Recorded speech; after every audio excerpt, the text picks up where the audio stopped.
Everyone, welcome to TCW। तो आज हम पढ़ने वाले हैं रिफ्लेक्स एक्शन को लेकर। रिफ्लेक्स एक्शन क्लास 10 बोर्ड, ठीक है।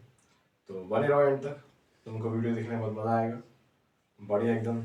आज तुम पूरा कॉन्सेप्ट समझ जाओगे रिफ्लेक्स एक्शन को लेकर, तो टेंशन ही नहीं बिल्कुल। अब रिफ्लेक्स एक्शन को लेकर बात करने वाले। Sir what is reflex action? तो तुम कहो ऑटोमेटिक रिस्पॉन्स तुम्हारी बॉडी का, वही आपका क्या है, रिफ्लेक्स एक्शन। अच्छा सर, रिफ्लेक्स एक्शन में तो ऑटोमेटिक रिस्पॉन्स होता है। ऑटोमेटिक रिस्पॉन्स मतलब कि इसमें थिंकिंग तुम्हारी शामिल नहीं। सर थिंकिंग शामिल नहीं है तो उसका मतलब क्या है, ब्रेन शामिल नहीं। सर ब्रेन शामिल नहीं है तो फिर शामिल क्या है? तो शामिल है आपका स्पाइनल कॉर्ड। कौन है? Spinal cord. तो रिफ्लेक्सेशन क्या है? Automatic response. सर किसका रिस्पॉन्स? तुम्हारी बॉडी का रिस्पॉन्स। जब भी, जैसे वो डेफिनेशन जो लिखी हुई है आपका, इट इज एन ऑटोमेटिक क्यों लग गया यार, automatic response to any change in the environment of an organism is called reflex action. Sir मतलब किसी भी ऑर्गेनिज्म का जब भी उसकी सराउंडिंग या उसकी एनवायरनमेंट में चेंज आए, ठीक है, चाहे वो इंटरनल आए एक्सटर्नल आए, तो उसको लेकर कुछ भी ऑटोमेटिक रिस्पॉन्स करना, यही आपका रिफ्लेक्स एक्शन। फॉर एग्जाम्पल तुम यहाँ देख रहे हो आपका, जब भी कोई तुम गर्म चीज को छूते हो और एकदम से अपना हाथ वापस ले लेते हो, ये क्या है? कॉमन एग्जाम्पल है रिफ्लेक्स एक्शन का। और दूसरा क्या है? Eyelid close quickly when an object suddenly approaching. हमारी जो आईलिड है उसका अचानक से एकदम क्लोज हो जाना, एकदम से एक सेकंड। कब हो जाना? कैसे सडनली कोई पार्टिकल आ रहा है हमारी आंख की तरफ, तो ये भी क्या है, रिफ्लेक्सेशन। सोचो समझा नहीं जाता, हो जाता है अपने आप। इसमें कुछ सोचा समझा नहीं जाता, अपने आप हो जाता है। मैं बात रिफ्लेक्स एक्शन की कर रहा हूँ। तो एक बात और, अब यहाँ से आगे चल रहे हैं, इतना तो तुम स्क्रीनशॉट लो, ठीक। हाँ, तो अब आगे चलते हैं। यहाँ पर तुम देखोगे लिखा हुआ है reflex action are of two types. तो रिफ्लेक्स एक्शन जो है वो आपके दो प्रकार के होते हैं। कितने? दो प्रकार के होते हैं, ठीक है। तो हम पढ़ने वाले हैं, पहला है आपका नेचुरल रिफ्लेक्स। क्या है आपका? नेचुरल रिफ्लेक्स एक्शन बोल लो, कोई दिक्कत नहीं है, नेचुरल रिफ्लेक्स एक्शन। तो यहां पर मैं लिखूंगा कहीं ना कहीं, there is no need to learn. इसको सीखने की जरूरत नहीं है तुम्हें, और एक्सपीरियंस भी बोल सकते हो कहीं ना कहीं। एक्सपीरियंस फॉर एग्जाम्पल है आपका स्नीजिंग। सीखते रहेंगे, अपने आप आता है नेचुरली। कफिंग भी है, और भी सकते हैं। हाँ, आपका आईलिड का क्लोज होना भी है, closing of eyelids, closing of eyelids, ये सब वगैरह किसके हैं? Natural reflex action. और अगर तुम सेकंड पढ़ो तो आएगा आपका कंडीशनल है। क्या ये? Conditional reflex action. हाँ, इसके अंदर क्या है, जरूरत है तुम्हें। Yes, you need to learn,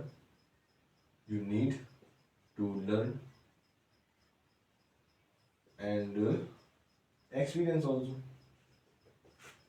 experience इसको अलग कर दो, ठीक है, अलग है किस्सा, ये किससे अलग है, ये किससे अलग है, ठीक है। हाँ, तो जो आपका कंडीशनल रिफ्लेक्स है ना, वो आपका कहीं ना कहीं मैं कहूँगा कि वक्त के साथ वो आपका डेवलप होता है। वक्त के साथ जब तुम एक्सपीरियंस करते हो कुछ चीज़ों को। फॉर एग्जाम्पल इसके अंदर आता क्या है, जैसे मान लो कुछ बुक कहती हैं कि स्टूडेंट्स का स्टैंड अप हो जाना, स्टूडेंट्स stand up when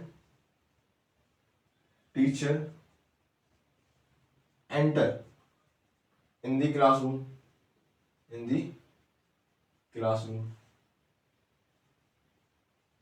और क्या बोल सकते हो? ऐसे ही उदाहरण है, एग्जाम्पल। और क्या बोल सकते हो? जैसे मान लो तुम कार ड्राइव कर रहे हो, सडनली तुम्हारे सामने कोई एक ऑब्जेक्ट आ जाता है एकदम से, अचानक से एकदम से, ठीक है। तो तुम्हारे अपना भी जो पैर है ना वो एकदम ब्रेक की तरफ दबने लगेगा। अब वो आता है ब्रेक किया तुम एक्सीलेटर दबा दो तो वो जिग हो जाए, समझ रहे हो? तो ये भी क्या है आपका कंडीशनल रिफ्लेक्स है। तुमने वक्त के साथ सीखा, एक्सपीरियंस करा, सीख लिया, लेकिन फिर उसके बाद तो तुम्हारी थिंकिंग शामिल नहीं है उसमें। बात समझ आ रही है? फिर थिंकिंग शामिल नहीं होती उसके अंदर। ये सीख लिया एक बार बस पता लग गया, हाँ भाई टीचर आते हैं गुड मॉर्निंग सर, तो ऐसा हो जाता है अपने आप ही। फिर बस आना हुआ गुड मॉर्निंग सर। कभी कभार जब तुम एकदम हेजिटेट होते हो, अच्छा गुड मॉर्निंग हो रही, गुड आफ्टरनून हो रही, उसमें थिंकिंग शामिल है, वो रिफ्लेक्स एक्शन नहीं होगा, इतना याद रखना। उसमें तुम थिंकिंग तो सोचते हो ना 12 बज रहे हैं, तो वो गुड आफ्टरनून वाला होता नहीं है, सोच के बोलते हैं हाँ गुड आफ्टरनून बोल रहा है, तो फिर वो नहीं होता रिफ्लेक्स एक्शन। वैसे आप बस सुबह पहला पीरियड है, दूसरा पीरियड पता है, ये सबको सीख लिया, उसमें फिर थिंकिंग शामिल नहीं है, कंडीशनल रिफ्लेक्स एक्शन होता है।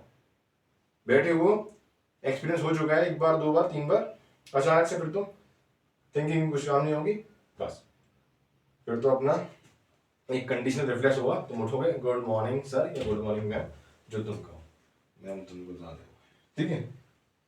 When when a driver applied brake, जब कोई ड्राइवर ब्रेक अप्लाई कर दे, ऐसे लिख सकते हो तुम। तो यहाँ तो तुमको आना चाहिए। तो ये क्या था आपका टाइप्स ऑफ रिफ्लेक्स एक्शन था, एक होता है नेचुरल, एक होता है आपका कंडीशनल। तो यहाँ तो तुमको बिल्कुल आना चाहिए। राइटिंग समझ आ रही है? फास्ट राइटिंग लिखिए, आ जाएगी, देखो और इसका स्क्रीनशॉट लो। तो चलते हैं अब रिफ्लेक्स आर्क की तरफ और खत्म करते हैं इसको। चलो मूव करते हैं आपका नेक्स्ट टॉपिक की तरफ, जो है आपका रिफ्लेक्स आर्क, ठीक है। तो रिफ्लेक्स आर्क को समझ लो तुम, होता क्या है। तो रिफ्लेक्स आर्क क्या है, मैं कहूंगा यार एक पाथवे, क्या है, एक रास्ता है। सर रास्ता है, किसका रास्ता है सर? एक रास्ता जहां पर हमारी जो स्टिमुलस है वो ट्रैवल करती है, एक ऐसा रास्ता। सर कहाँ करती है? रिसेप्टर से सेंसरी न्यूरॉन की तरफ, सेंसरी न्यूरॉन से आपका सेंट्रल नर्वस सिस्टम की तरफ, जो कि आपका स्पाइनल कॉर्ड और ब्रेन की तरफ, और उसके बाद वहाँ से फिर आपका इंस्ट्रक्शन आते हैं मोटर न्यूरॉन्स पर। मोटर न्यूरॉन्स हमारे इफेक्टर ऑर्गन को कहते हैं, चलो रिस्पॉन्स करो, तो उसको लेकर बात करते हैं। तो रिफ्लेक्स आर्क क्या है? एक पाथवे, कॉन्सेप्ट अपना पकड़ लो, एक पाथवे यहाँ पर हमारी स्टिमुलस जो भी आपका इंपल्स है वो आपका ट्रैवल कर रही है, ठीक है, इस चीज को याद रखना। तो आप देखते हैं सीक्वेंस क्या है, डेफिनेशन भी देख लेते हैं। It is the pathway that stimulus take to travel from receptor organ से इफेक्टर ऑर्गन की तरफ, ठीक। हमारी जो स्टिमुलस है वो कहाँ से ट्रैवल करती है? रिसेप्टर ऑर्गन से इफेक्टर ऑर्गन तक ट्रैवल करेगी। ये क्या है? एक ऐसे यही पाथवे है आपका, इससे बोलते हैं आपका रिफ्लेक्स आर्क, ठीक है। तो सीक्वेंस क्या है इसका? सीक्वेंस ऑफ रिफ्लेक्स आर्क, तो देखते होता है क्या इसके अंदर। जैसे ना, तो पहले आपका स्टिमुलस दे देते हैं आपको, स्टिमुलस, फिर रिसेप्टर पे चले जाते हैं, फिर आपका सेंसरी न्यूरॉन के थ्रू, सेंसरी न्यूरॉन के थ्रू, सेंसरी न्यूरॉन के थ्रू, उसके बाद कहाँ फिर जाएंगे हम आपका, देखो वैसे तो हम सेंट्रल नर्वस सिस्टम की तरफ ही जाएंगे, स्पाइनल कॉर्ड से ब्रेन की तरफ, लेकिन बात यहाँ पर किसकी हो रही है? रिफ्लेक्स एक्शन की हो रही है। तो हम सिर्फ अपनी हद को यहीं तक सीमित कर लेंगे, स्पाइनल कॉर्ड यही फैसले लेगी बिना सोचे बिना समझे, ठीक है। और उसके बाद स्पाइनल कॉर्ड कहेगी चलो मोटर न्यूरॉन्स जाओ, हमारी भी इंस्ट्रक्शन दे दो हाल की हाल, बिना सोचे बिना समझे वाली, किसको दे दो? इफेक्टर ऑर्गन को, इफेक्टर ऑर्गन को। और फिर ये इफेक्टर ऑर्गन क्या कर देंगे? रिस्पॉन्स कर देंगे। सर ये सब पाथवे क्या है? अरे यही तो बोला ना रिफ्लेक्स आर्क है, बोला ना रिफ्लेक्स आर्क। तो ये क्या है आपका? रिफ्लेक्स आर्क का पाथवे था, सीक्वेंस भी, सीक्वेंस ऑफ रिफ्लेक्स आर्क था। तो यहाँ तक तुमको आना चाहिए बढ़िया तरीके से, एकदम बेहतरीन तरीके से आना चाहिए। इसको ना तुम एक काम करो, नोट कर लो। फिर उसके बाद हाँ एक चीज और, इसके बाद हम कहाँ चलते हैं, एक रिफ्लेक्स आर्क का वो है आपका डायग्राम है, उसको समझते हैं, कोई दिक्कत नहीं होने वाली है। आगे है फिर रिफ्लेक्स आर्क का जो है आपका डायग्राम, ये देखो शो कर रहा है, सीक्वेंस शो कर रहा है ये भी कहीं ना कहीं पाथवे का। क्या बात, मान लो ये कुछ हीट को लेकर स्टिमुलाई दी गई, ये हमारा हैंड है, हैंड में स्किन है, स्किन में प्रेजेंट है आपका क्या? रिसेप्टर, किसको लेकर? पेन को लेकर या हीट को लेकर? यहाँ पर हीट को लेकर। तो क्या होगा, ये रिसेप्टर आपका सेंड करेंगे इम्पल्स किसको? आपका सेंसरी न्यूरॉन का, और सेंसरी न्यूरॉन के थ्रू कहाँ जाएंगे, स्पाइनल कॉर्ड के अंदर। अब देखो ये रिफ्लेक्स एक्शन अगर होने वाला है तो ये आपका स्पाइनल कॉर्ड से आगे जाएंगे नहीं, आगे रास्ता ब्रेन की तरफ है। तो क्या होगा, एक रिले नाम का न्यूरॉन होगा जो इसको कनेक्ट करेगा किसको, मोटर न्यूरॉन की तरफ। तो वो जो इम्पल्स है वो मोटर न्यूरॉन की तरफ जाएगी, और मोटर न्यूरॉन इस इम्पल्स को लेकर वापस कहाँ आएंगे, अपने मसल्स के पास जो आपका इफेक्टर है, और फिर ये मसल्स जो है आपका रिस्पॉन्स करेंगे इसको लेकर, यानी आप अपना हाथ वापस खींच लोगे। तो ये आपका सिंपल सा एक डायग्राम है, मतलब ये सिर्फ पाथवे शो कर रहा है किस तरीके से आपका जो इम्पल्स है किस तरीके से आपका जाती है toward the central nervous system यहाँ तक। तो हमने सिर्फ इसको कहाँ तक रखा है, स्पाइनल कॉर्ड तक रखा, बिकॉज ऑफ रिफ्लेक्स एक्शन। मैं ये बात वीडियो में कहता जा रहा हूँ ताकि आपके दिमाग में रहे ये बात, ऐसा ना रहे कि वो आप समझो कि ब्रेन तक जाती नहीं, ब्रेन तक जाती है, रिफ्लेक्स एक्शन वाली बात है इसकी, ठीक है, यार तुमको आना चाहिए, ठीक है। तो इसको एक काम करो, इसको ना तुम ऐसे थोड़ा डायग्राम हाथ पर ढंग से नहीं बन पाया है तो मैंने बनाया भी, तुम बना लो, या तो बुक में से देख के बना लेना, सिर्फ तुम्हारे अंडरस्टैंडिंग के लिए था। तो समझ गए उसको बढ़िया तरीके से, तो चाहो तो स्क्रीनशॉट ले लो, वरना तुम समझ ही गए हो। हाँ, तो अब जो आपका टॉपिक बिल्कुल फिनिश हो चुका है रिफ्लेक्स एक्शन को लेकर। तो जितना भी आपको मतलब बढ़िया तरीके से आना चाहिए, हर एक कॉन्सेप्ट मैंने आपको बता दिया। इसके बावजूद अगर आपका कोई भी डाउट्स बनता है तो कमेंट सेक्शन में लिख सकते हो, उस पर मैं बता सकता हूँ, इससे कोई डाउट्स बनेगा नहीं, क्योंकि बहुत सिंपल भी मैंने समझाया तुम्हें।